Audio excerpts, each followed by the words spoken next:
Hack Story presents.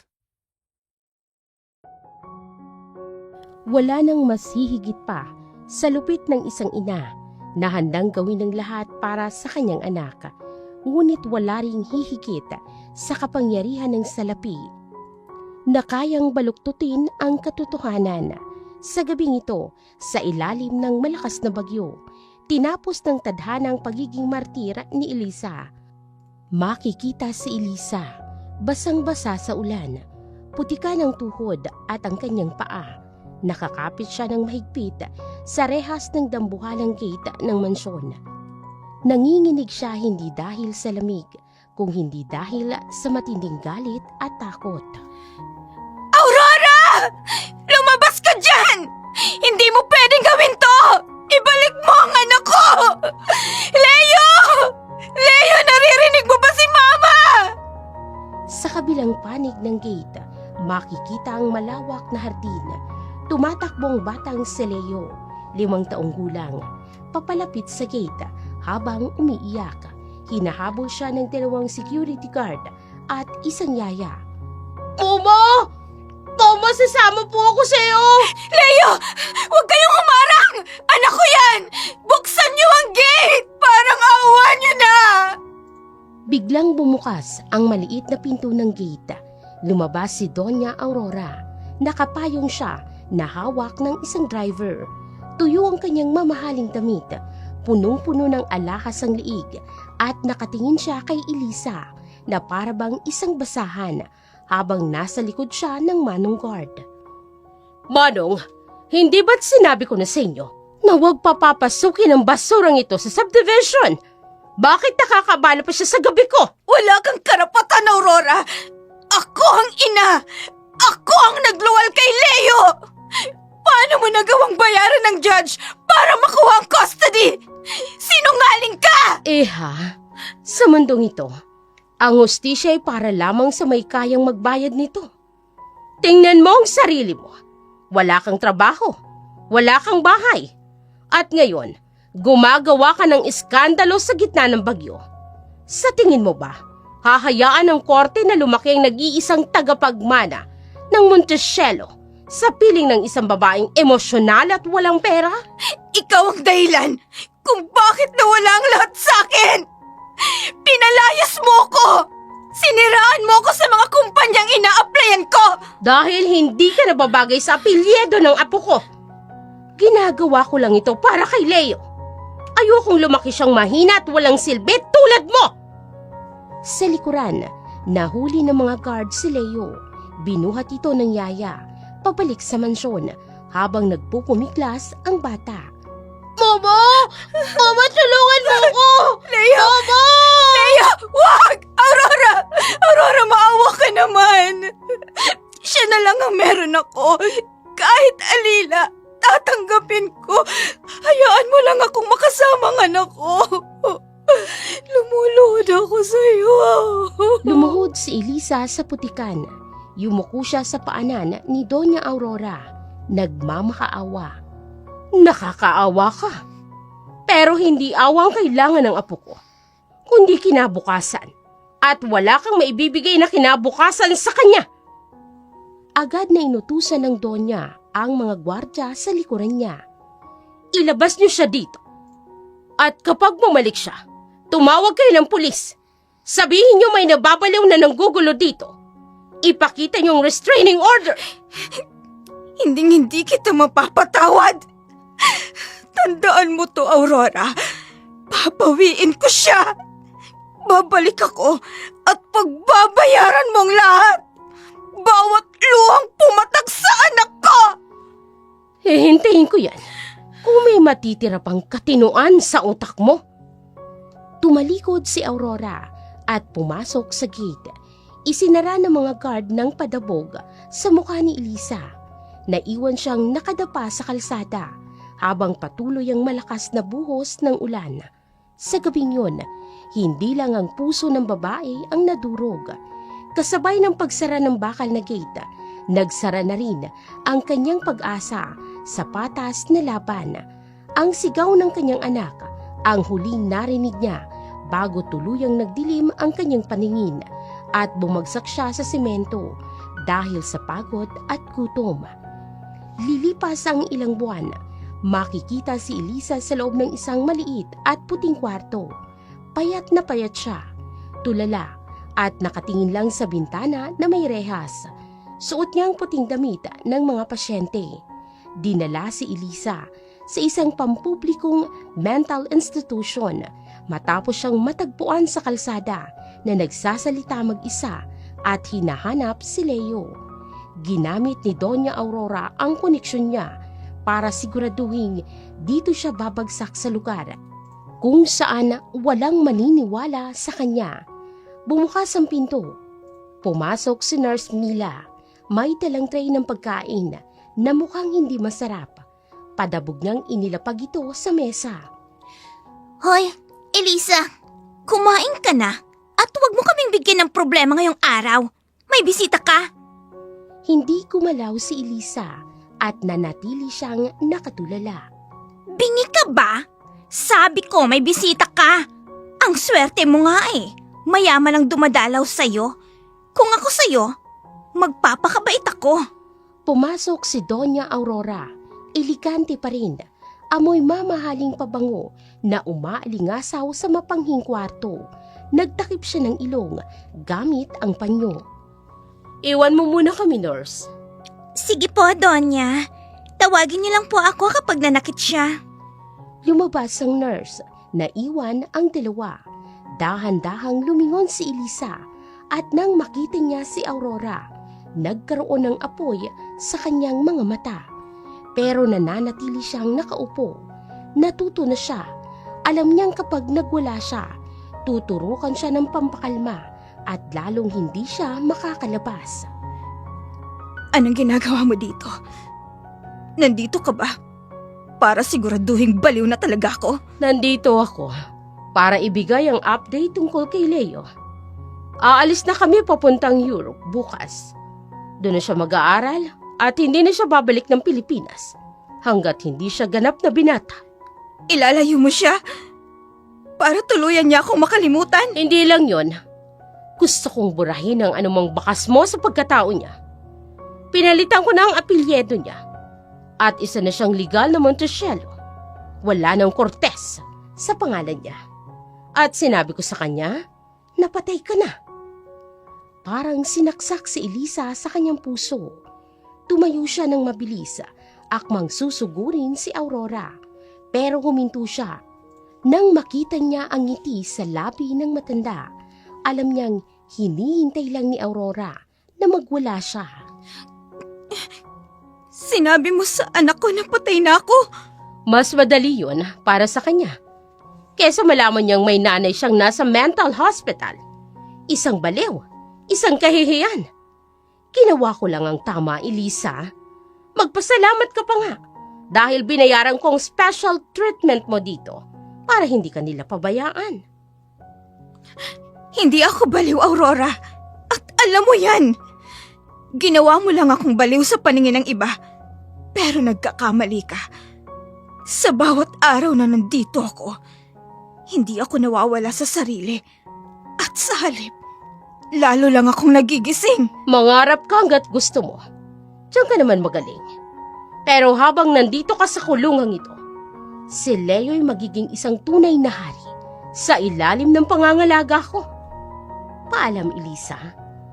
Hanggang sa muli nating pagkikita.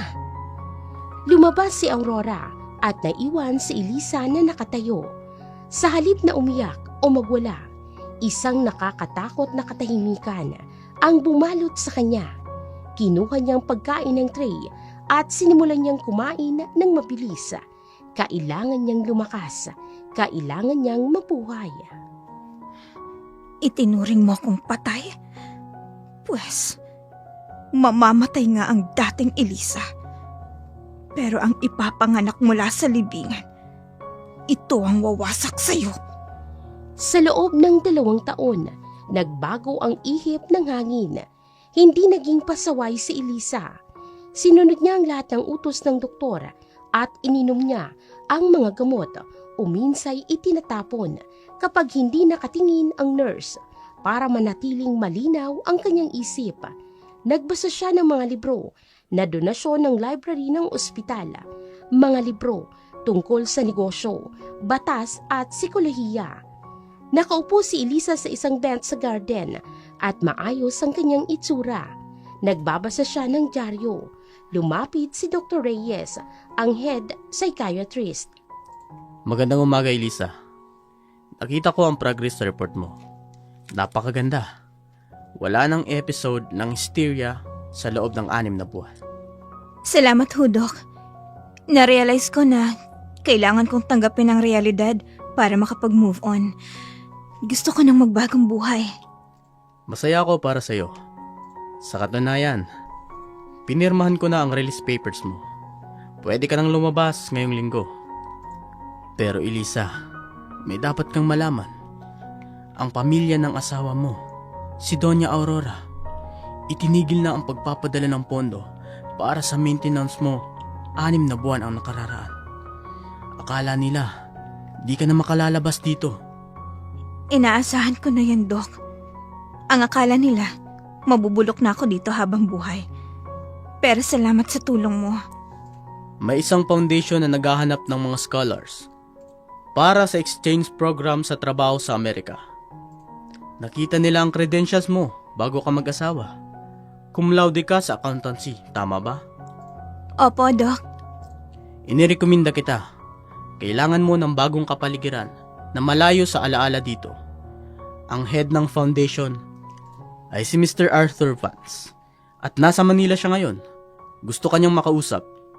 Sa sandaling yun, nakita ni Elisa ang pintuan na matagal niya nang kinakatok. Ito na ang hagdan paakyat.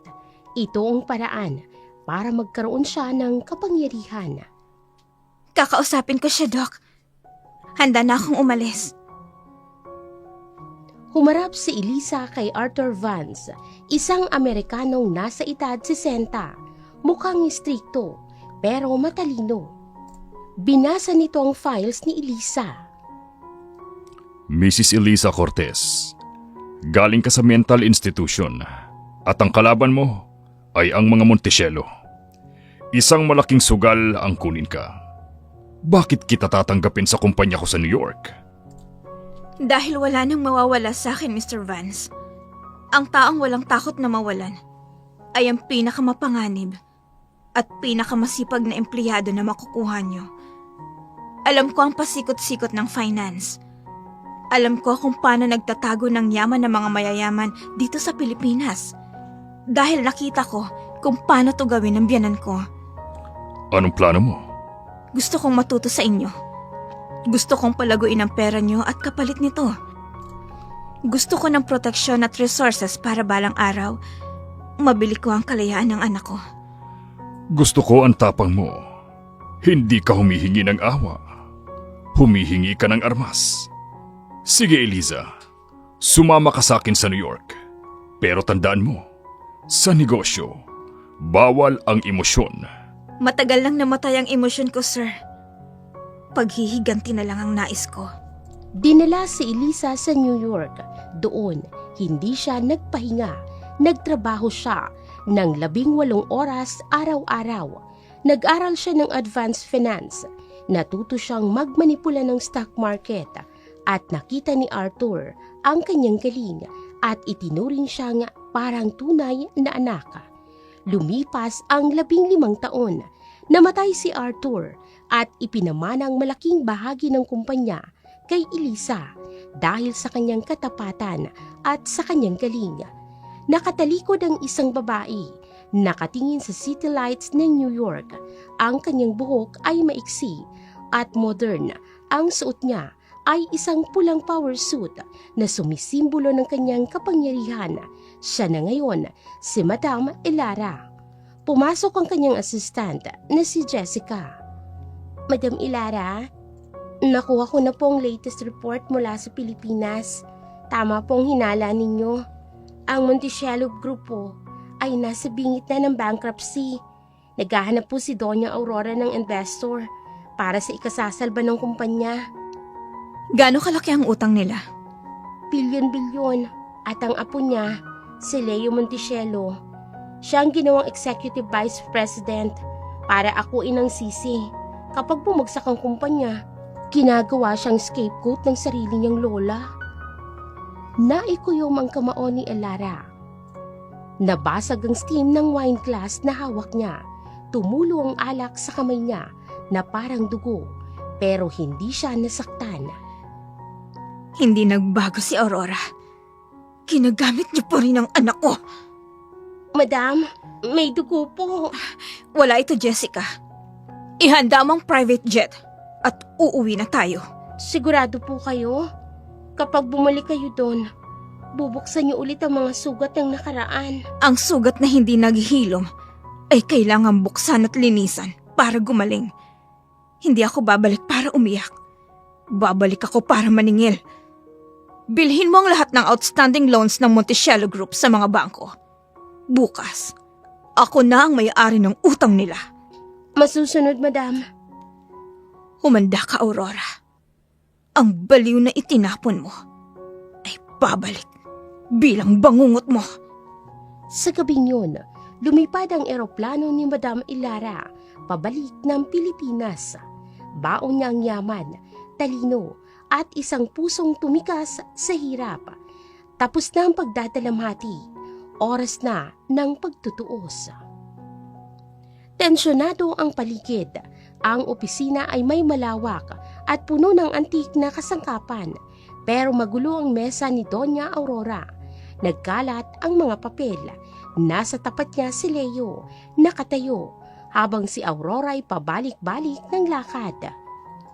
Anong ibig sabihin nilang tinanggihan ang loan extension?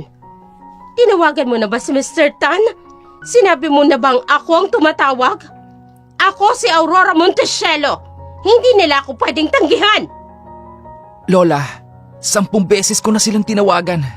Sabi ni Mr. Tan, high risk na daw tayo. Bumagsak ang credit rating ng kumpanya dahil sa iskandalo ng construction project sa Cavite. Wala na silang tiwala sa atin. Wala silang tiwala? Matapos ko silang payamanin ng ilang dekada? Mga walang utang na loob. At ikaw, Leo, ano bang ginagawa mo bilang Vice President? Nakatayo ka lang dyan habang gumuguho ang imperyo ko. Lola, ginagawa kong lahat. Binenta ko na ang 2 yate at sinangla ko ng rest house sa Baguio para may pampasahod sa mga empleyado ngayong buwan. Pero hindi yun sapat. Kailangan natin ng investor. Yung totoong investor at hindi utang. Ayoko ng investor. Kapag kumuha tayo nun, makikialam sila sa desisyon ko. Gusto ko, ako lang ang masusunod.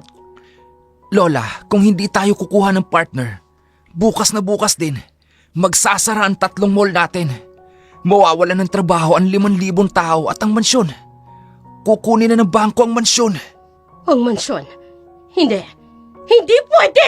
Kaya nga po pumayag ako sa meeting kasama ang Vance Holdings dahil sila ang may resources na kayang bumili ng bad debts natin. Please lang, Lola. Kahit ngayon lang po, lunukin niyo muna ang pride niyo. Makipag-negotiate tayo ng maayos. Hindi ako lulunok ng pride. Haharapin ko sila bilang Doña Aurora. Ipapakita ko ang pribilehiyo nila na makatungtong sa mga Monticello. Sino ba ang CEO na yan? Babae, di ba? Elara Vance. Siguraduhin mo lang na marunong siyang rumespeto. Tumunog ang intercom sa mesa. Ma'am, Sir Leo, nandito na po ang representative ng Vance Holdings. Papapasukin ko na po ba sa boardroom? Sige, papasukin mo sila. Susunod na kami. Tumingin si Leo sa lola niya. Lola, please. Para sa kumpanya. Halika na. Tingnan natin kung anong kaya ng Elara na yan. Ang boardroom ay mahaba at elegante. Nakaupo ng ilang board members, tahimik na kinakabahan. Bumukas ang pinto at pumasok si Madam Elara. Ibang klase ang aura niya. Suot niya ang isang itim na dress na may pulang blazer. Ang lakad niya ay parang isang reyna. Nasa likod niya si Jessica na may dalang mga folder. Sumunod na pumasok si Doña Aurora at si Leo sa kabilang pinto. Nagtagpo ang tingin ni Elara at Aurora sa gitna. Walang kurap si Ilara, hindi ngumingiti at diretso lamang ang kanyang tingin. Doña Aurora Montesielo at Mr. Leo Montesielo, salamat sa pagtanggap sa amin ng agaran. Wala kaming choice, Miss Vance. Masyadong mapilit ang sekretarya mo. Maupo kayo. Marami akong gagawin ngayong araw, kaya bilisan natin ito. Umupo na lamang kaagad si Aurora at hindi na nakipagkamay. Umupo si Ilara sa kabilang dulo ng mesa, katapat ng Donya. Si Leo, umupo naman sa kanan niya, pero hindi niya maalis ang tingin kay Ilara. Parang may pamilyara sa mga mata nito. Welcome po sa Philippines, Miss Vance. Nabalitaan po namin ng success ng acquisition nyo sa Singapore last month. Hanga po kami sa inyo. Bumaling kay Leo si Ilara at lumampot ng bahagya ang kanyang ekspresyon. Salamat, Mr. Montesielo. Masaya akong nakabalik sa home country ko. Matagal din akong nawala.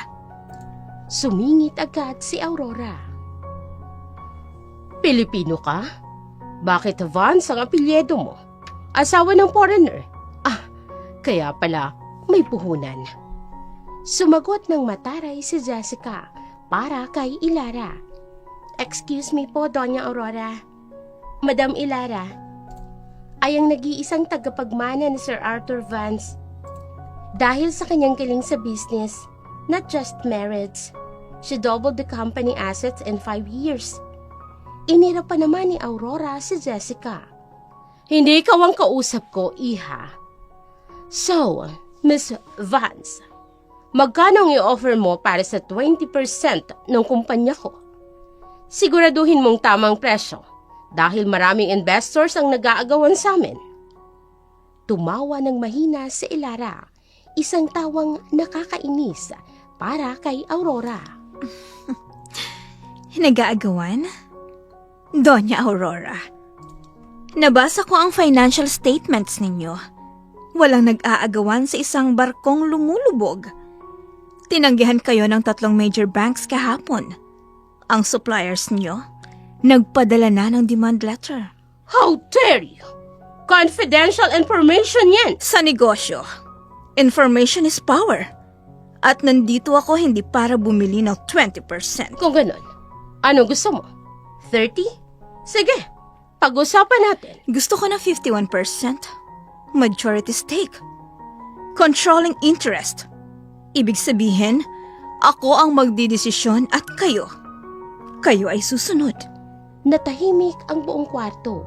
Nanlaki ang mata ni Leo. Si Aurora ay parang sasabog. Tumayo siya at hinampas ang lamesa. Hibang ka ba? Itong Montesielo Group, dugo at pawis ng asawa kong puhunan dito. Hindi ko ibibigay ang kumpanya ko sa isang estranghero. Leo, palisin mo sila. Tapos na ang meeting na to. Lola, huminahon po kayo. Pakinggan muna po natin siya. Anong pakinggan? Gusto niyang agawin ang lahat. Layas! Umalis kayo sa building ko! Building mo? Jessica, pakiabot nga ng dokumento. Inilapag ni Jessica ang isang makapal na folder sa harap ni Aurora. Binili ko na ang lahat ng promissory notes nyo sa bangko kaninang umaga. Sa madaling salita, ako na ang nagmamay-ari ng utang nyo. Meron kayong 24 oras para bayaran ng 5 bilyong piso na utang. Kung hindi nyo mababayaran, Tumingin si Ilara ng diretso sa mga mata ni Aurora. ifo-foreclose ko ang building na ito. Ang mga mall at ang mansyon kung saan kayo nakatira. Bukas ng umaga, pwede na kayong mag-impake. Nanginginig ang labi at napaupo si Aurora. Pinaboy mo kami! Traitor ka! Binuksan ni Leo ang folder at binasa ang nilalaman. Totoong sinasabi niya, Lola. Legal ang transfer ng utang. Hawak niya tayo sa leeg. Hindi ko kayo binaboy, Doña Aurora. Ito ang realidad. You failed to manage this company. Ngayon, May offer ako. Ibigay niyo ang 51% shares at mananatili kayo sa board. Walang mawawala ng trabaho. Mananatili kayo sa mansyon. Pero ako ang masusunod sa operasyon. Bakit? Bakit mo ito ginagawa? Sino ka ba talaga? Sabihin na lang natin na ayaw kong makita na masayang ang potensyal ng kumpanyang ito. At naniniwala ako na may mga taong deserving ng second chance. Tumingin siya kay Leo, samantalang naguguluhan na napatingin din ito sa kanya. Miss Vance, kung pipirmahan po ba namin to, maipapangako nyo ba na hindi nyo tatanggalin ng mga empleyado? May isang salita ako, Mr. Montechello. Hindi ako katulad ng iba na nangako pero napapako. Ang kapakanan ng empleyado at ng kumpanyang priority ko.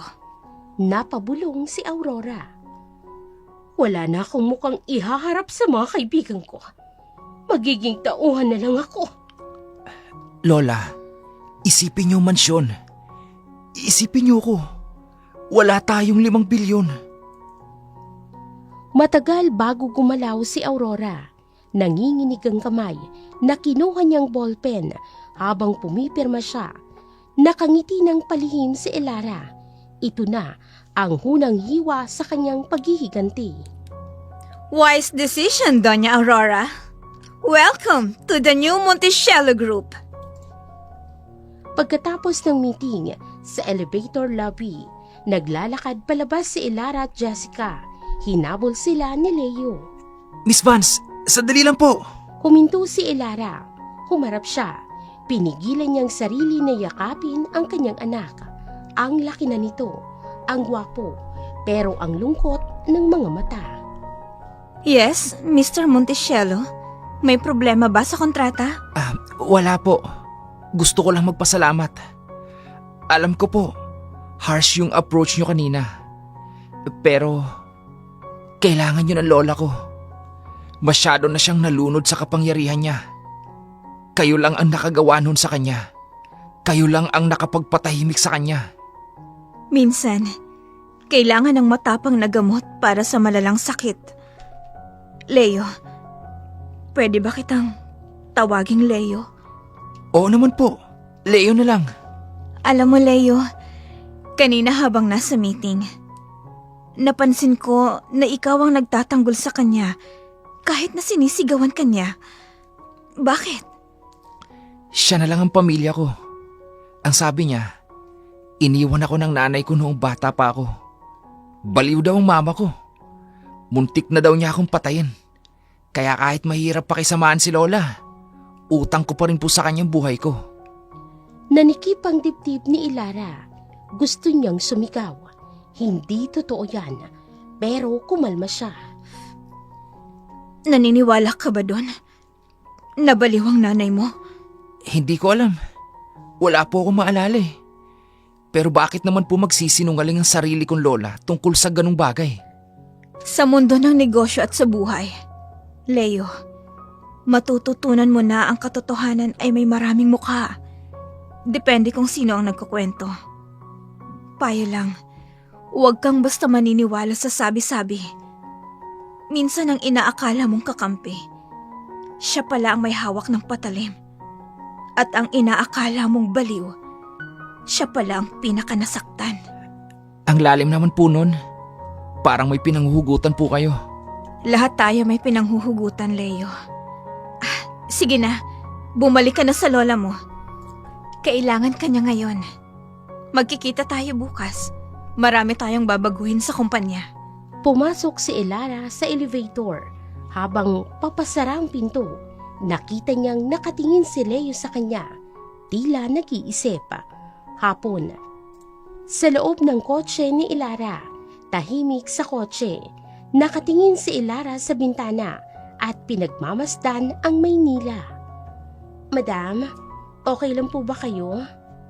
Nanginginig kayo kanina habang kausap niyo si Leo. Ang sakit, Jessica.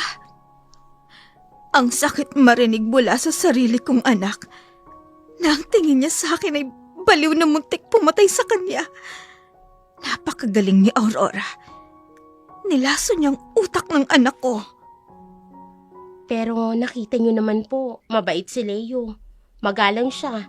Hindi siya naging katulad ng lola niya. Dahil nandun pa rin ang puso ko sa kanya. Ang dugo ko ang nananalaytay sa kanya. Hindi ang laso ni Aurora. Ito na ang simula, Jessica. Nakuha ko na ang kumpanya. Ang susunod na kukunin ko ay ang tiwala ni Leo. Ipapamukha ko kay Aurora kung paano mawala ng lahat. Ano pong next step natin? Audit. Halungkatin mo ang lahat ng baho ng kumpanya. Gusto kong makita kung saan dinala ni Aurora ang pera. Alam kong may ginawa siyang iligal. Kapag nakuha natin ang ebidensya, hindi lang kumpanyang mawawala sa kanya, pati kalayaan niya. Hapunan, tahimik ang hapagkainan ng mansyon ng Monticello. Ang dating masiglang mansyon ay parang isang punerarya.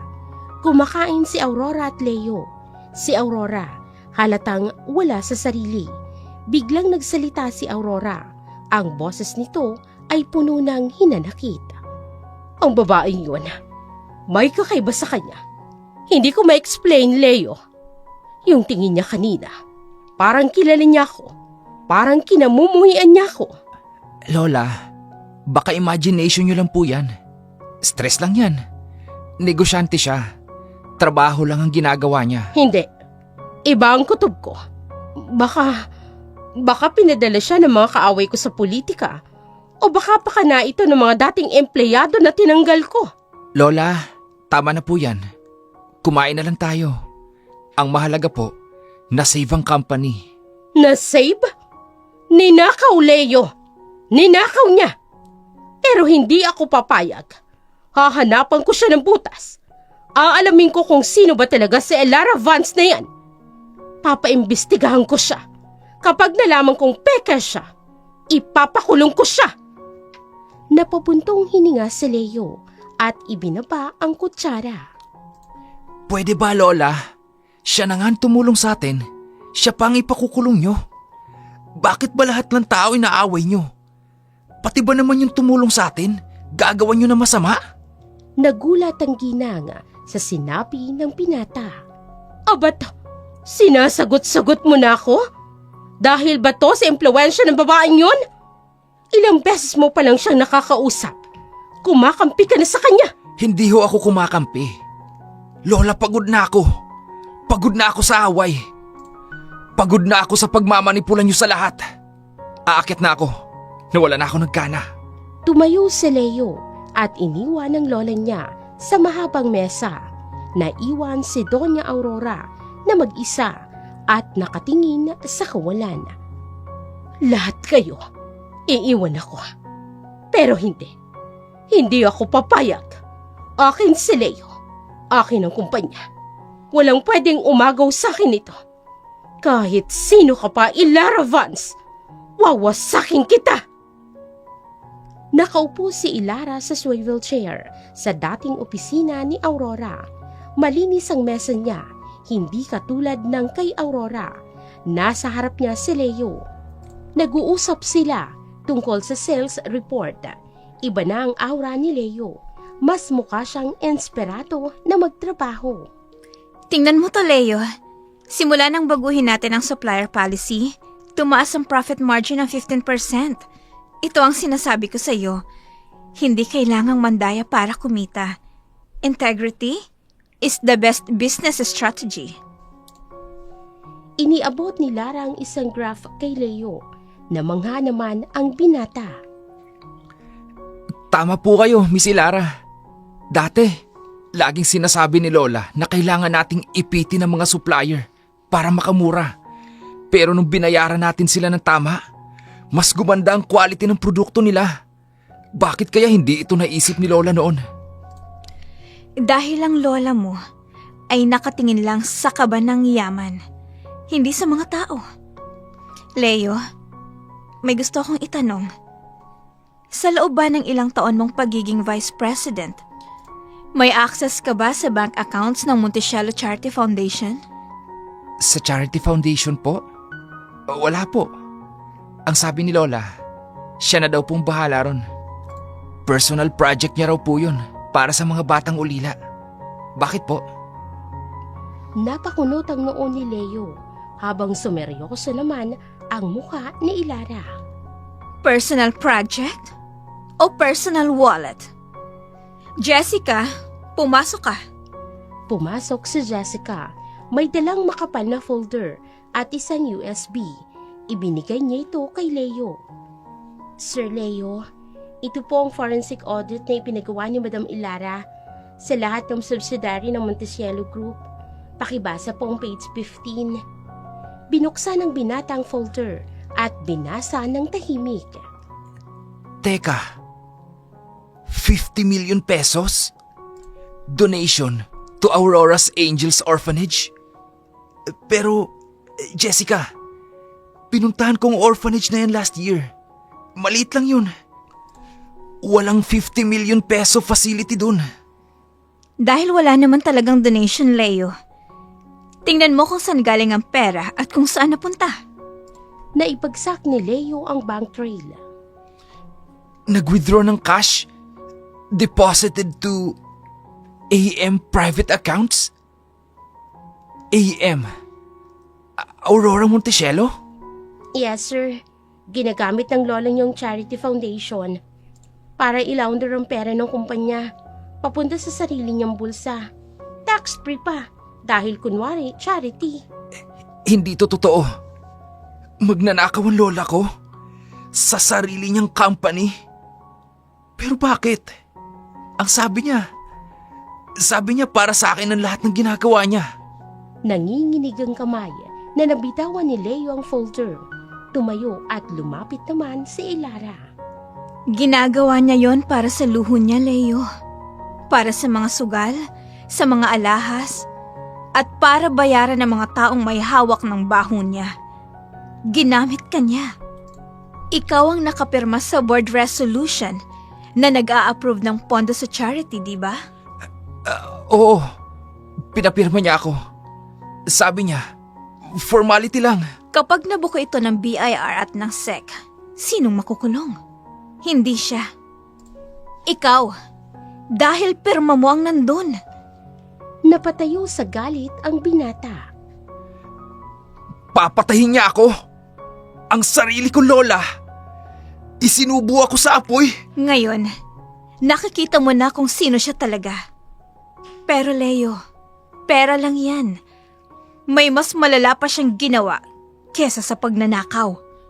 May mas malala pa rito. Ito ang ninakaw niya na hindi nababayaran ng pera. Ano yan? Binayaran ko ang dating personal secretary ng lola mo, si Aling Nena. Natatandaan mo ba siya? Si Aya Nena? Yung tinanggal ni Lola kasi daw nagnakaw? Hindi siya nagnakaw. Tinanggal siya kasi nalaman niyang itinatago ng lola mo ang sulat na ito. Ito ang mga sulat ng nanay mo para sa'yo, Leo. Mula noong 5 taong gulang ka hanggang mag-college ka. Linggo-linggo, sumusulat siya. Natigilan si Leo. Parang huminto ang kanyang mundo. Dahan-dahan niyang inabot ang kahon at ang mga sobre na luma na. Naninilaw pero maayos ang pagkakatago. Sabi ni Lola, hindi ako mahal ni Mama. Sabi niya, kinalimutan niya ako. Nangilid ang luha ni Ilara pero pinigilan niya. Basahin mo. At ikaw ang humusga kung sino ang nagsasabi ng totoo.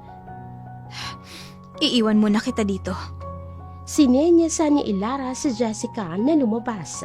Naiwan si Leo na mag-isa sa opisina. Nanginginig ang kamay na kinuha ang pinakaunang sulat. Binuksan ni Leo ang sulat. Ang petsa ay noong 7 taong gulang pa lamang siya. Mahal kong anak, Leo. Happy 7th birthday. Pasensya ka na kung wala si Mama dyan, ha? Hindi kasi ako pinayagan ng lola mo na lumapit. Pero nagpadala ko ng regalo. Yung robot na gusto mo, sana ibigay nila yun sa'yo. Tandaan mo anak, hindi baliw si Mama. Mahal na mahal kita. Babawiin kita. Mag-aral ka ng mabuti. Binuksan ni Leo ang isa pa, ang petsa, noong 12 anyos na siya. Anak, graduate ka na ng elementary. Ang galing mo. Nakita ko yung picture mo sa dyaryo. Ang gwapo mo, anak. Huwag kang maniniwala na iniwang kita, ha? Araw-araw akong lumalaban para gumaling, para magkaroon ng trabaho, para makuha kita. Konting tiis na lang. Binuksan ni Leo ang isa pa, ang petsa, noong nasa college na siya. Leo, balita ko nasa London ka na. Ang layo mo na. Pero kahit nasa kabilang mundo ka, ikaw pa rin ang nasa puso ko. Patawarin mo ako kung wala ako sa tabi mo, ha? Pero darating ang araw, magkikita tayo. At yayakapin kita ng mahigpit na mahigpit. Bumagsak si Leo sa sahig, hawak ang mga sulat. Umagulgol siya. Ang iyak niya ay iyak ng isang batang nangungulila ng matagal na panahon. Sumisigaw siya sa galit at sakit. Lola! Bakit mo ginawa to? Ang dami mong sinayang na panahon! Mama! Mama, sorry! Nasa labas ng pinto si Ilara. Nakasandal sa pader. Naririnig niya ang iyak ng anak. Tumutulo rin ang kanyang luha. Pero alam niyang kailangan ito ni Leo. Kailangan niyang maramdaman ang sakit para magising. Umuwi si Leo sa mansyon. Madilim ang mukha niya. Nasa sala si Doña Aurora. Kausap si attorney ko. Nagtatawanan sila habang umiinom ng tsaa. Talaga, attorney? Naniwala yung taga-DENR sa lagay natin? Oo naman, Donya. Pera lang ang katapat ng mga yan. Tuloy na ang resort sa Batangas. Sigurado ako, makakabawi tayo sa Ilara na yan. Biglang pumukas ang pinto. Pumasok si Leo, pero hindi siya bumati. Dumiretso siya sa hagdan. Oh, Leo, nandiyan ka na pala? Halika, may good news kami ni attorney. Tuloy na ang project sa Batangas. Yayaman na ulit tayo nang hindi kailangan ng tulong ng Ilara na yan. Huminto sa hagdan ang pinata. Walang emosyon na humarap sa kanyang lola. Good news ba yan? O another scam? Nawala ang ngiti ni Donya. Ano bang sinasabi mo? Pagod ka lang siguro. Nakita ko ang audit report ng Charity Foundation. At nakausap ko si Yaya Nena. Namutla si Aurora at nabitawan niyang tasa ng tsaa. Nabasag ito sa sahig. Nautal si Aurora. Si Nena? Patay na ang babaeng yun. Huwag kang maniwala sa multo. At yung audit na yan, gawa-gawa lang yan ni Ilara para siraan ako. Huwag mo nang dagdagan ng kasinungalingan, Lola. Nabasa ko ang mga sulat. Ang mga sulat ni Mama na itinago mo sa loob ng 15 years. Donya, mukhang family matter ito. Aalis na muna ako. Huwag kang umalis. Leo, makinig ka. Ang nanay mo'y masamang impluwensya. Kung nabasa mo man ang mga sulat, puro drama lang yun. Ginawa ko yun para protektahan ka. Protektahan? O kontrolin? Ginamit mo ako para sa money laundering mo. Pinapirma mo ako sa mga dokumentong pwedeng magpakulong sa akin. Ganyan bang pagmamahal, Lola? Ang ipahamak ang sarili mong apo para sa pera? Wala kang utang na loob. Kung hindi dahil sa akin, wala ka sa kinalalagyan mo ngayon. Sana nga wala ako rito. Sana lumaki na lang ako na mahirap kasama si Mama. At least, naramdaman ko na may nagmamahal sa akin ng totoo. Hindi katulad dito. Puro ginto. Pero puro peke. Lumapit si Aurora kay Leo at akmang sasampalin ito. Tumigil ka! Sinalag ni Leo ang kamay ni Aurora. Ito ang unang pagkakataon na lumaban siya. Ilang segundo lamang ay binitawan niya na din ang kanyang lola. Huwag mo na akong sasaktan ulit. Aalis na ako sa pumamahay na to. Napasigaw si Aurora. Kapag umalis ka, wala kang babalikan! Tatanggalan kita ng mana! Isaksak mo sa baga mo ang mana mo! Aanhin kong yaman kung demonyo naman ang kasama ko! Umakyat si Leo para mag-impake. Naiwan si Aurora na nanginginig sa galit at sa takot. Alam niyang mawawala na ang kanyang kontrol. Kinabukasan, pumasok si Leo sa opisina ni Lara. May dala siyang maleta. Mugto ang mga mata, pero desidido. Napatayo si Ilara. Leo, anong nangyari? Umalis na ako sa mansyon. Putol na ang ugnayan namin. Tama ka, Miss Ilara. Tama ka sa lahat. Niyakap ni Ilara si Leo. Ito ang unang yakap nila bilang magkakampi. I'm proud of you. Ginawa mong tama. Kumawala sa yakap ang binata at tumingin kay Ilara. Gusto ko siyang pagbayarin. Gusto kong maramdaman niya ang sakit na ipinaramdam niya kay Mama at sa akin. Ilara, tulungan mo ko. Papagsakin natin siya. Tumango si Ilara. Nagbago ang ekspresyon nito. Kung ganon, simulan natin ang huling yugto. Ang Batangas Project. Anong meron sa Batangas Project? Di ba, tumuloy na yun sabi ni Attorney Go? Tumuloy dahil nanuhol siya. Pero ang hindi niya alam, binili ko na ang lupa sa paligid ng resort niya. At may hawak akong environmental compliance certificate na nagsasabing protected area ang tinayuan niya. Ibig sabihin, kapag itinuloy niya ang construction, Siya mismo ang maghuhukay ng sarili niyang libingan. Hahayaan nating ibuhos niya ang lahat ng natitira niyang pera sa project na yan. At kapag tapos na, ipapasara natin. mauubos siya. Simot, walang ititira. Makalipas ang isang linggo, isang malaking event ang ginanap sa groundbreaking ceremony sa Batangas. Maraming media. Nandoon si Doña Aurora, suot ang pinakamagara niyang damit. Todo ngiti siya sa kamera. Wala si Leo sa kanyang tabi, kaya si Attorney Ko ang kanyang kasama. Doña Aurora, nasan po ang apo nyo? Di ba siyang Vice President? Pilit na ngumiti si Aurora. Masama ang pakiramdam ni Leo. Pero full support siya sa project na ito. Ito ang magbabalik sa Montesiano Group sa tuktok. Ito ang future.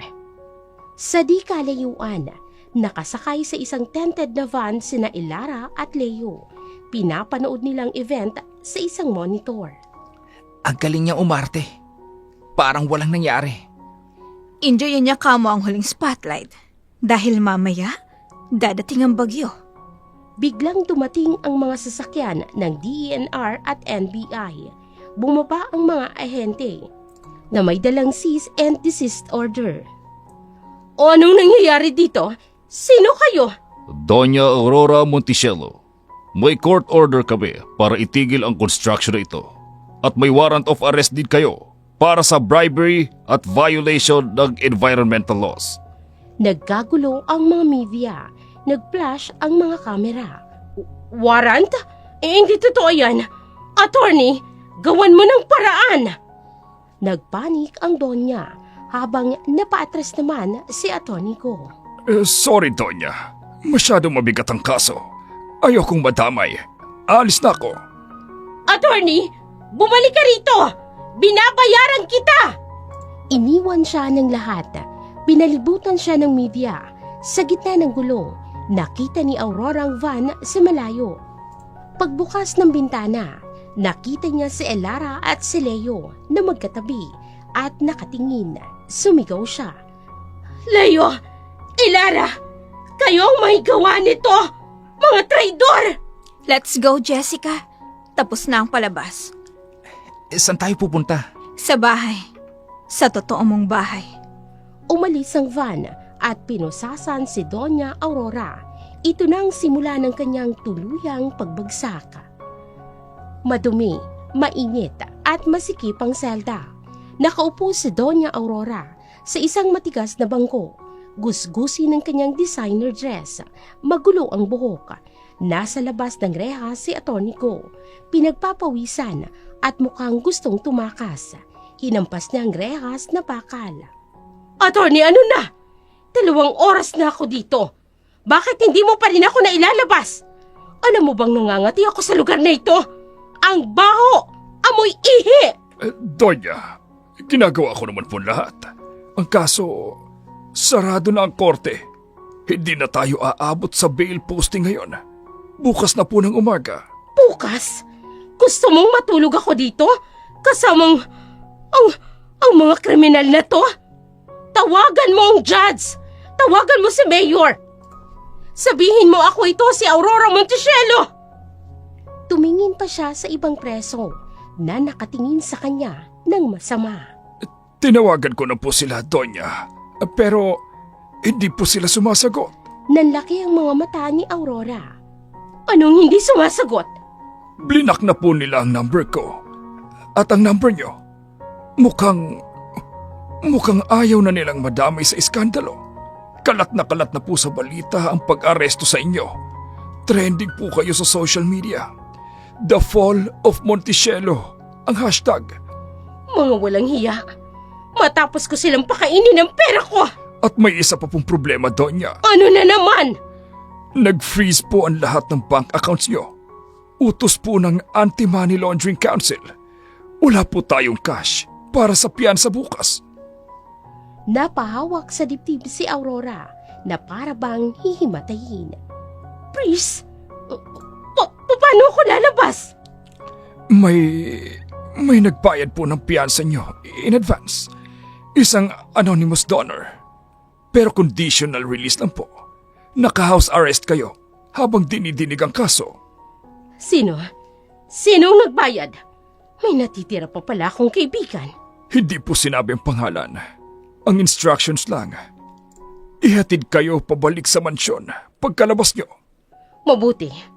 Iuwi mo na ako. Gusto ko na maligo. Gusto kong magplano kung paano gaganti sa mga hayop na yan. Kinagabihan, dumating ang kotse ni Atty. Ko sa tapat ng mansyon. Bumaba si Aurora. Agad niyang napansin na iba na ang mga security guard. Hindi niya kilala ang mga ito. Naka-uniforme sila ng Vance Security. Hoy! Nasaan si Manong Berting? Bakit kayo nandito? Buksan niyo ang gate! Good evening po, Doña Aurora. Inaasahan po namin ang pagdating nyo. Pasok po kayo. Walang emosyon na nagsalita ang guard. Napabulong na lamang si Aurora. Mga bastos! Papalitan ko kayong lahat bukas! Attorney, sumunod ka sa akin sa loob! Donya, hanggang dito na lang po ako. Anong hanggang dyan lang? Kailangan nating mag-usap! Nag-withdraw na po ako bilang counsel nyo kanina. Tinanggap ko na po ang offer sa ibang law firm. Good luck po, Donya. Mabilis na sumakay si attorney sa kotse at humarurot ito paalis. Naiwan si Aurora na nakatayo sa driveway. Mag-isa, umaalulong ang aso sa malayo. Para bang horror movie ang dating sa sarili niyang bahay. Nanginginig sa galit si Doña Aurora. Sige, iwan niyo ko. Kaya kong sarili ko. Naglakad siya papasok ng main door. Padabog niyang binuksan ang pinto. Yaya! Yaya Melda! Ipaghanda mo ako ng mainit na tubig. At asan si Leo? Leo! Walang sumagot. Napakatahimik ng mansyon. Madilim ang hallway. Tanging ang ilaw ng main living room ang nakabukas. Pumasok si Aurora sa sala. Natikilan siya. Nakita niyang isang babae na nakaupo sa kanyang paboritong velvet armchair. Ang upuan na siya lamang ang pwedeng umupo. Nakatalikod dito, may hawak na wine glass. Sa tabi nito, nakatayo si Leo, nakayuko. Sino ka? Bakit ka nakaupo sa upuan ko? Leo, anong ginagawa ng babae niyan dito? Bakit hindi mo sinasagot ang mga tawag ko? Dahan-dahang umikot ang swivel ng armchair. Humarap si Madam Ilara. Kalmado, walang bahid ng takot. Suot niya ay puti, kabaliktaran sa itim na suot ni Aurora. Welcome home, Aurora. O dapat ko bang sabihin, welcome to my home. Ilara, anong karapatan mong pasukin ang bahay ko? Leo, paalisin mo siya. Tumawag ka ng pulis. Trespassing ito! Tumingin sa kanyang lola si Leo at malamig ang boses. Wala nang tatawag ng pulis, Lola. At hindi ito trespassing. Anong pinagsasasabi mo? Nakalimutan mo na bang pinirmahan mong dokumento sa boardroom? All assets, including personal properties, used as collateral.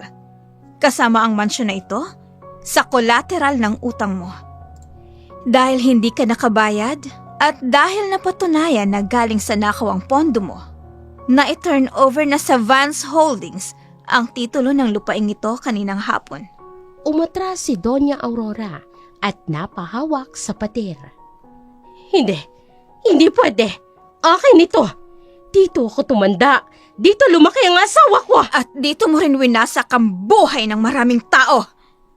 Kaya tama lang na dito rin magtatapos ang lahat. Demonyo ka!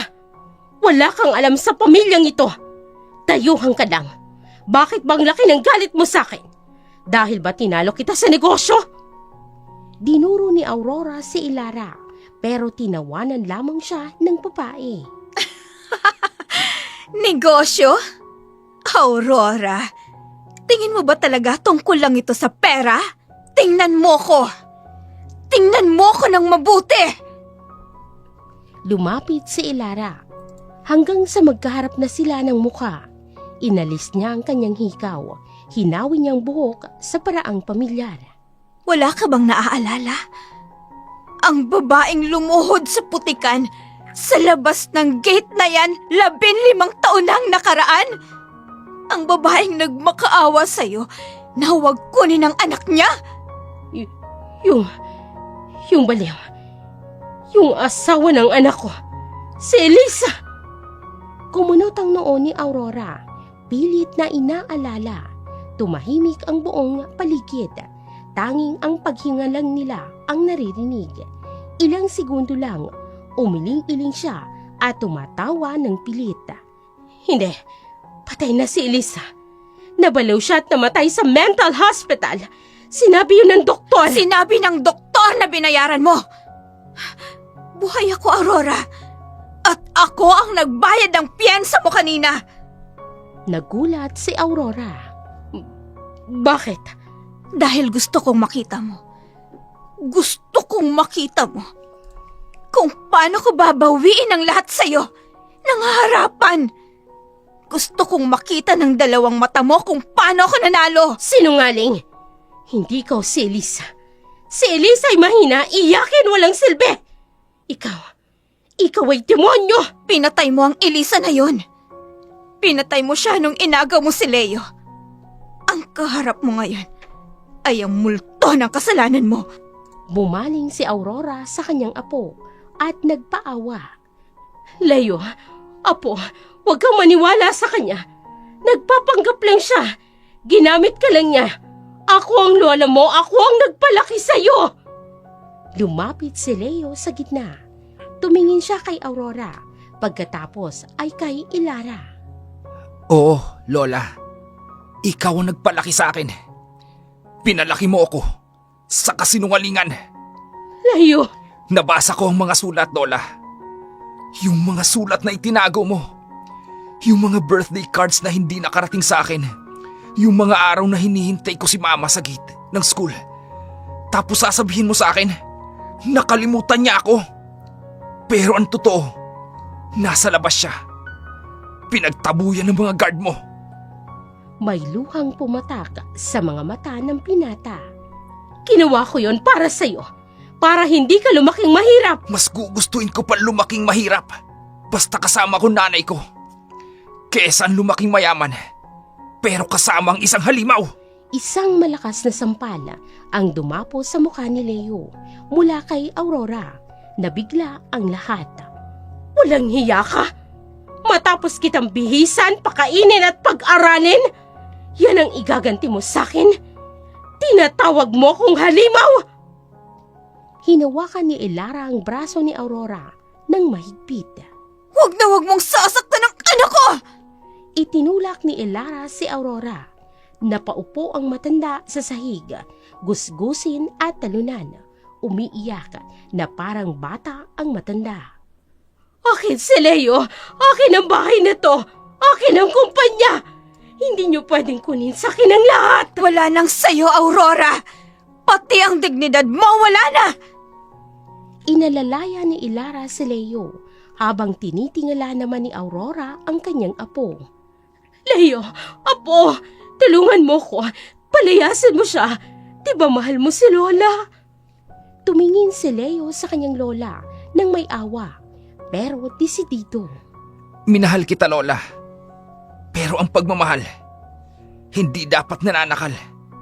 Hindi dapat nagkukulong. Ma, tara na. Umalis na tayo rito. Ayoko na sa bahay na to. Narinig ni Aurora ang salitang ma. Parang bombang sumabog sa kanyang pandinig. Ma, tinawag mo siyang mama? Hindi siyang nanay mo. Ako ang nanay mo.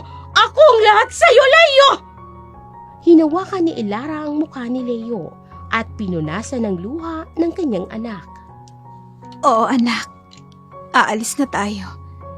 Dadaling kita sa lugar kung saan walang magsasabi sa'yo kung sino ka dapat. Naglakad ang mag-ina palabas ng sala. Naiwan si Aurora sa sahig na gumagapang pasunod sa mag-ina. Wag! Leo, wag mo akong iwan! Elisa, mamatay ka na! Ibalik mo ang apo ko!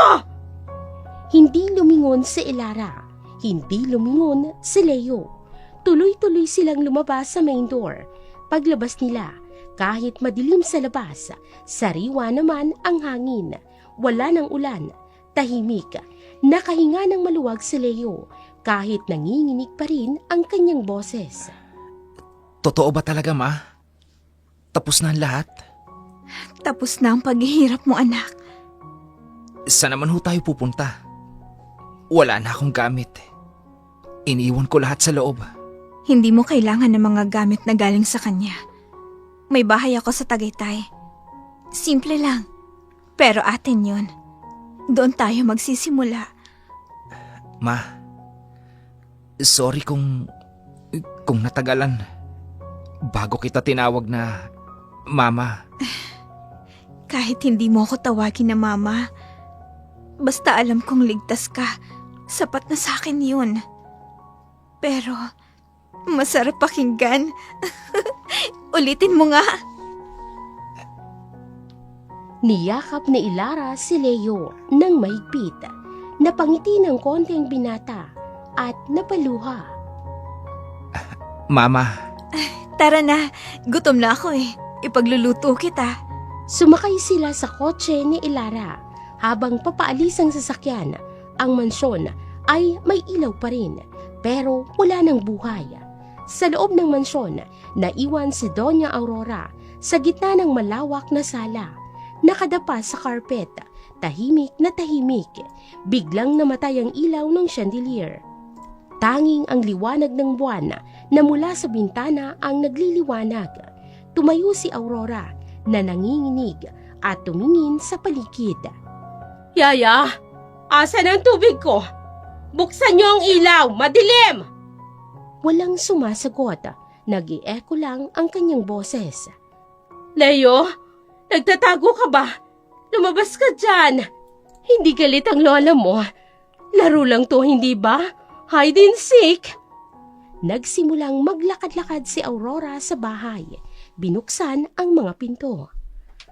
Leo, 5 years old ka pa lang, hindi ba? Huwag kang magtatago sa dilim. May aswang dyan. Tumawa siya ng mag-isa. Isang tawa na walang halo ng saya. Alam ko na, nasa garden ka. Hinihintay mo ko. Tumayo siya papunta sa sliding door ng garden. Nakita niyang refleksyon niya sa salamin. Magulo ang buhok, kalatang make-up, pero nakita niya hindi lamang ang sarili niya ngayon na nagsasalita siya mag-isa. Ang ganda mo talaga, Aurora. Ikaw ang reyna. Walang makakatalo sa iyo. Biglang nagbago ang mukha niya at parang galit. Pero nasan sila? Bakit nila ako iniwan? Kinuha niya ang vase at ibinato sa salamin. Nabasag at nagkalat ang bubog. Biglang sumigaw ang matanda. Akin ito! Akin ang lahat ng ito! Napaupo siya sa gitna ng mga bubog.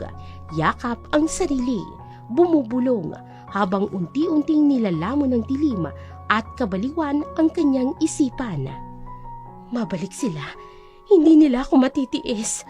Ako ang Donya. Ako ang Donya! Makalipas ang 1 taon, sa isang pampublikong pasilidad, malayo ito sa karangyaan ng mansyon. Masikip, maingay, at amoy gamot.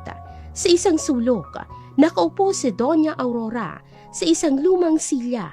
Gusgusi ng kanyang damit na pampasyente. Ang kanyang buhok na dati laging nakasalon ay puting-puti na at buhaghag. May hawak siyang isang peraso ng plastik na kutsara na tila ba isa itong mamahaling abaniko. Kinakausap niyang kanyang sarili at mataray pa rin ang tono. Yaya? Yaya Melda! Ilang beses ko bang sasabihin sa'yo? Ayoko ng mainit na tubig. Gusto ko ng malamig. Yung galing sa Predator. At nasa ng tiko. Bakit ang tagal? Napadaan si Nurse Rina. May dalang tray ng gamot. Huminto siya sa tapat ni Aurora. Aurora, oras na ng gamot. Inumin mo na to para kumalma ka. Tiningnan ni Aurora ang nurse mula ulo hanggang paa nang may panditiri. Sino ka? Ikaw ba ang bago kong katulong? Ang pangit ng uniforme mo. Hindi bagay sa mansyon ko. At huwag mo kong tawaging Aurora. Donya Aurora ang itawag mo sa akin. Donya, naintindihan mo? Ay, opo, Doña Aurora. Pero kailangan niyo na pong inumin ito. Utos ni Dr. Reyes. Sanay na sa ugali ni Aurora ang nurse. Tinapig bigla ni Aurora ang gamot at natapon ito sa sahig. Ayoko niyan. Lasa niyan. Pinadala yan ng kaaway ko. Alam ko ang plano ninyo. Gusto niyo akong patayin para makuha niyo ang alahas ko. Pero hindi kayo magtatagumpay. Nakatago ang mga diamante ko. Nakabaon sa hardin. Nagulat ang ibang pasyente sa kanyang sigaw. Lumapit ang isa pang orderly para tumulong. Pakihawakan siya, Bert! Nagwawala na naman! Kailangan natin siyang turukan kung hindi siya iinom. Bitawan niyo ko! Hindi niyo ba ako kilala? Ako ang may-ari ng Montechello Group. Ipapasisante ko kayong lahat. Leo! Leo, apo, tulungan mo si Lola! Sinasaktan nila ako! Nagpupumiglas ang matanda. Patuloy ito sa pagsigaw habang inilalayo.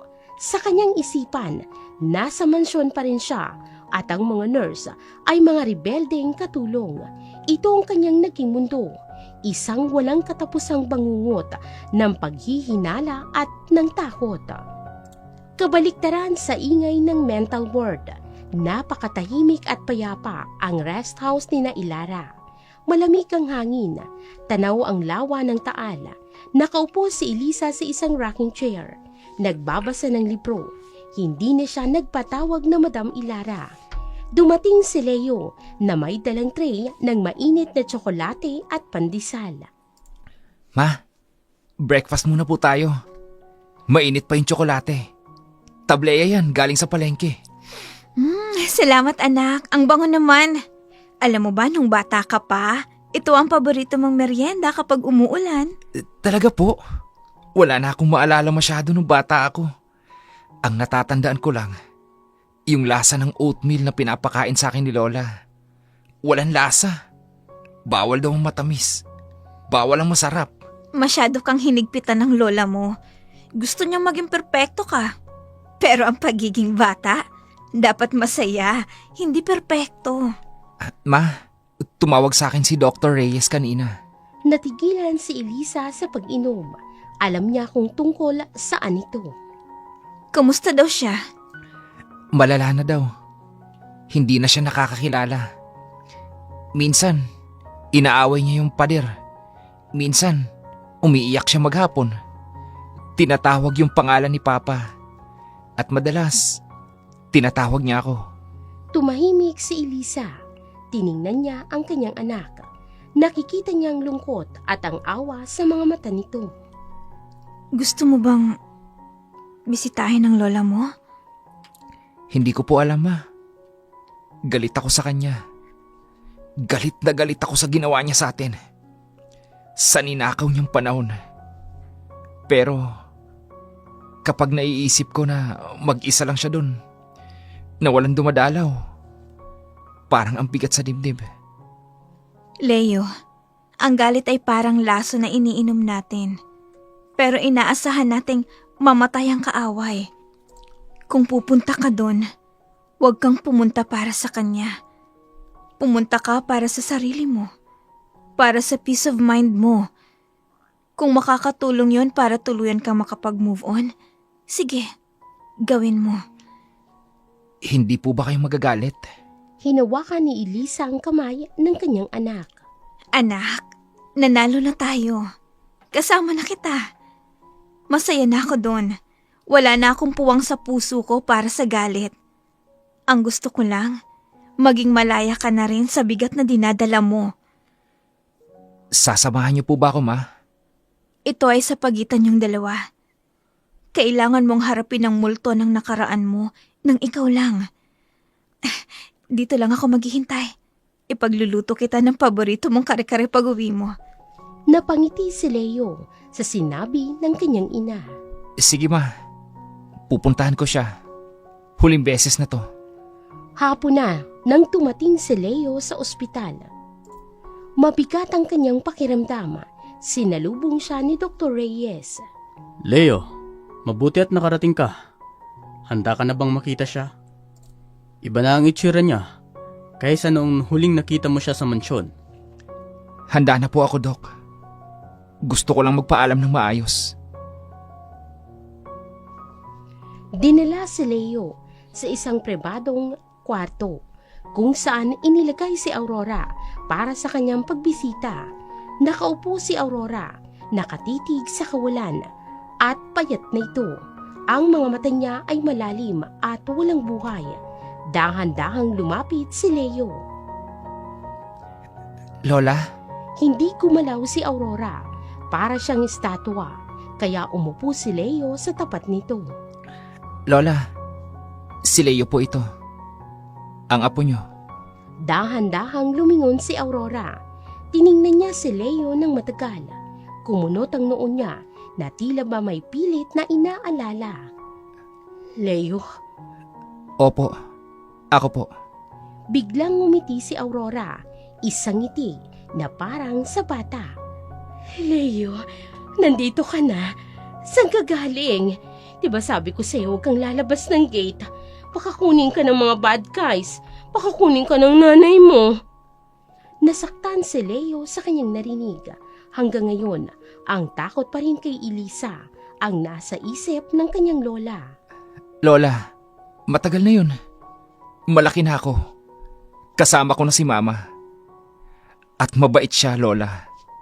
Hindi siya bad guy. Nawala ang ngiti ng matanda at bumalik ang taray nito. Hindi.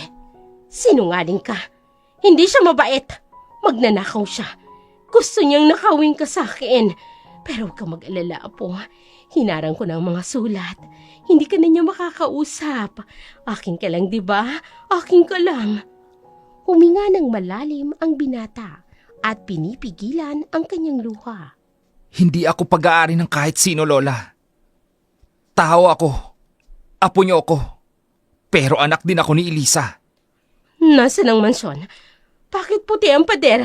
Bakit ang pangit ng upuan? Leo, iuwi mo na ako. Ayoko na dito. Ang baho dito. Iuwi mo na ako sa kwarto ko. Hindi na tayo pwedeng umuwi dun, Lola. Wala nang mansyon. Nagsimulang magpanik si Aurora at sumigaw ito. Anong wala? Akin yun! Pinaghirapan ko yun! Binili ko ang lahat! Binayaran ko ang lahat! Ako si Doña Aurora! Lola, tama na! Magpahinga na po kayo. Hinawakan ng nanginginig na kamay ng kanyang lola.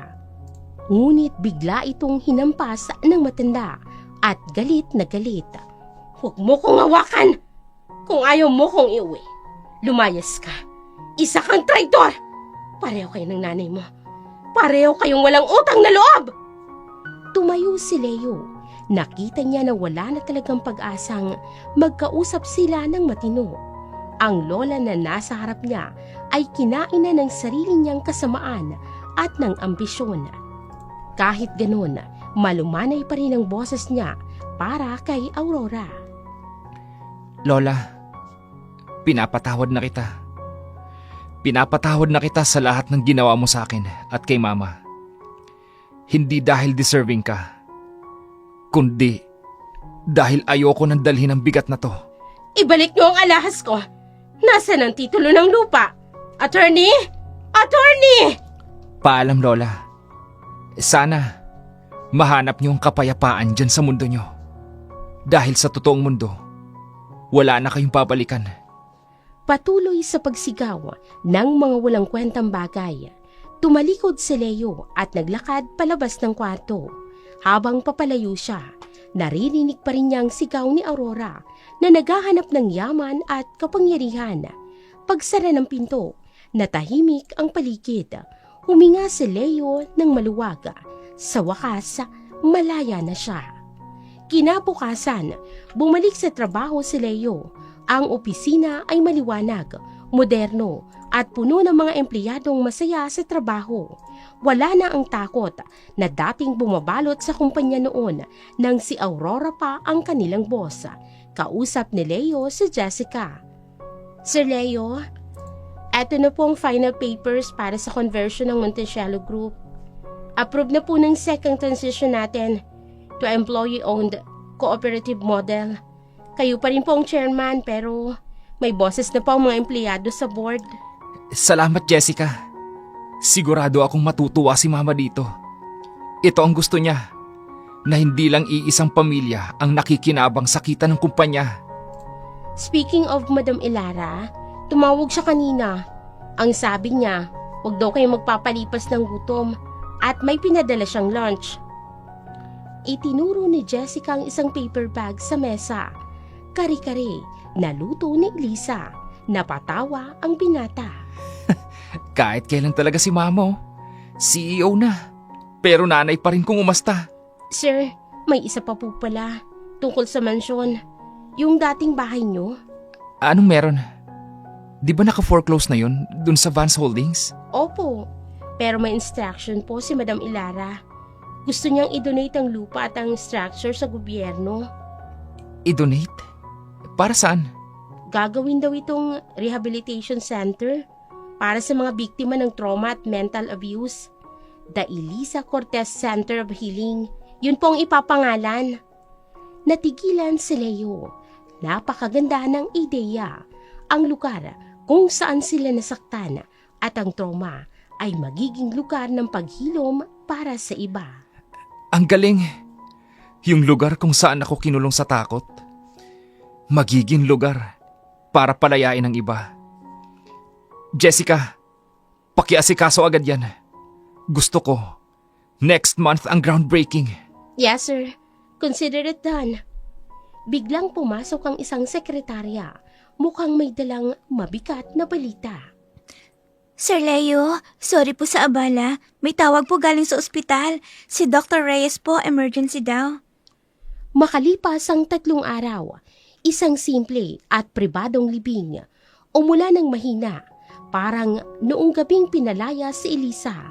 Pero ngayon ay payapa ang ulan, walang kulog o kidlat.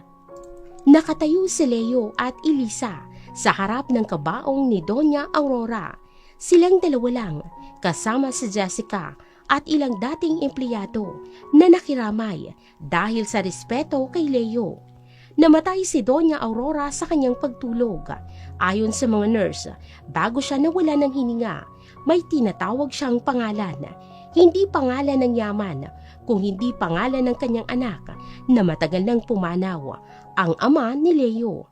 Sa huli, tao pa rin siya na naghahanap ng pagmamahal, ngunit huli na ang lahat. Lumapit si Elisa sa kabaong. Naglagay siya ng isang puting rosas. Bumulong ito sa walang buhay na si Aurora. Aurora, tapos na ang lahat. Hindi kita mapapatawad sa ginawa mo. Pero hindi ko dadalhin ang galit ko sa hukay. Magpahinga ka na. Wala nang kumpanyang kailangang iligtas. Wala nang apong kailangang kontrolin. Lumapit si Leo. Hinawakan niya ang kabaong. Paalam, Lola. Salamat sa buhay na ibinigay mo, kahit na puno ito ng lamat. Dahil sa'yo, natutunan ko kung ano ang ayaw kong maging. Nangako ako, magiging mabuting tao ako. Hindi ako magiging katulad mo. Umatras si Leo at tumabi sa kanyang ina. Binuksan ni Leo ang payong at pinayungan si Elisa. Ma, tara na po. Baka magkasakit ka pa sa ambon. Tara na anak, umuwi na tayo. Ilang buwan ang lumipas. Gabi na, maliwanag ang buwan. Nakaupo si Elisa at Leo sa beranda. Nagkukwentuhan habang umiinom ng tsaa at juice naman para kay Leo. Naririnig ang huni ng mga kuliglig. Ma, naaalala mo ba nung bata ako? Sabi mo sa sulat, mahilig daw ako sa robot. Oo naman anak. Iyak ka nga ng iyak kapag hindi kita nabibilhan ng baterya eh. Tapos ng 5th birthday mo, bago ka kunin ng lola mo, nag-ipon ako ng 3 buwan para mabili yung Voltes 5 na laruan. Sayang, hindi ko nalaro yun. Okay lang yun. Ang mahalaga ngayon, kaya na kitang bilhan ng kahit ilang robot na gusto mo. Kahit totoong robot pa. Natawa ang binata. Ma naman, matanda na ako para sa robot. Pero po, may gusto sana akong hingin. Ano yun anak? Kahit ano. Pwede mo ba akong kwentuhan? Tungkol kay Papa. Kasi ang kwento ni Lola, masama raw si Papa. Tamad raw. Pero gusto kong malaman ang version mo. Ang totoo. Sumandal sa upuan si Elisa at tumingin sa mga bituin. Ang papa mo, siya ang pinakamabait na taong nakilala ko. Hindi siya mayaman, pero masipag siya. Mahal na mahal ka niya. Noong ipinanganak ka, siya ang unang umiyak sa tuwa, hindi ako. Sabi niya, ikaw ang pinakamagandang nangyari sa buhay niya. Talaga po? Oo, kaya wag mong isipin na galing ka sa masamang pamilya. Ang dugo na nananalaytay sa'yo ay dugo ng pagmamahal, Leo. Hindi dugo ng kasakiman ni Aurora. Ikaw ang bunga ng pag-ibig. Natahimik si Leo. Sa wakas, naramdaman niya ang identity na matagal nang nawala sa kanya. Hindi siya Montechello na sunod-sunuran. Siya si Leo, anak ni Elisa at ng kanyang ama. Salamat, Ma. Salamat dahil hindi ka sumuko. Salamat dahil bumalik ka. Hindi ako bumalik para maghiganti lang. Leo, bumalik ako para sa'yo. Dahil ang isang ina, kahit baliwin ng mundo, kahit tanggalan ng lahat, hahanap at hahanap ng daan pabalik sa anak niya. Mahal kita, Ma. Mahal na mahal din kita, anak. Nagyakapan ang mag-ina sa ilalim ng liwanag ng buwan. Nagtapos na ang unos sa buhay ni Elisa, hindi sa pamamagitan ng dahas, kung hindi sa pagbawi sa kung ano ang totoo. Napatunayan niya na ang tunay na tagumpay ay hindi nasusukat sa yaman o kapangyarihan na kayang agawin ng iba, kundi sa pagmamahal na hindi kailan nananakaw ng kahit na sino. Si Doña Aurora ay nabaon sa limot kasama ang kanyang mga ginto. habang si Elisa at Leo ay nagpatuloy sa buhay na puno ng liwanag at pag-asa. Ang paghihiganti ay hindi lagi ang paraan ng pananakit. Minsan, maging masaya at payapa ang pinakamatinding ganti sa mga taong gustong sirain ka. At dito na po nagtatapos ang kwento para sa araw na ito. Sana po'y nagustuhan ninyo ang kwentong ito at kinapulutan ng aral. Muli, maraming salamat sa patuloy ninyong suporta sa ating channel.